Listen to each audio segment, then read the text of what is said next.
A former senior government official who worked for Republican and Democratic administrations on border issues tells me that this is a, quote, 5-alarm emergency.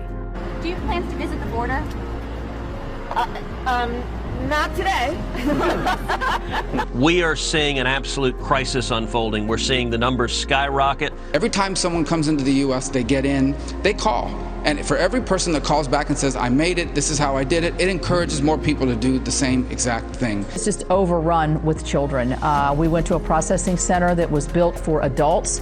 There are way over capacity in the number of children that they have in their children-only facility now. And also they're keeping them there longer than really what is legally allowed. When you tell people that you can come and get welfare, when you say that there's not going to be a border wall, when you say that unaccompanied minors will get released into the interior of the country, guess what? You create a border crisis. The border right now is wide open because the Biden administration dismantled the very effective policies of the Trump administration and the agreements we had with Mexico and other Latin American countries. This is a crisis of his own making and of his own design, beginning with, I'm going to stop the border construction, I'm going to end any kind of quote-unquote emergency at the border, and I'm going to allow folks 17 and younger to be able to come into the country. The Biden administration on day one made about a half dozen changes, and since then have made several more that encourage more people to come to the border, and they didn't put anything in place to deal with it.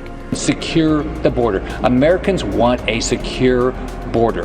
Believe me, we want to make changes in the immigration system and strengthen our border. But unfortunately, we don't have any Democratic support on that. If they want to stop this, just re-implement the Trump administration policies. This is a crisis. I don't care what the Secretary of Homeland Security wants to call it. It's a crisis that they created.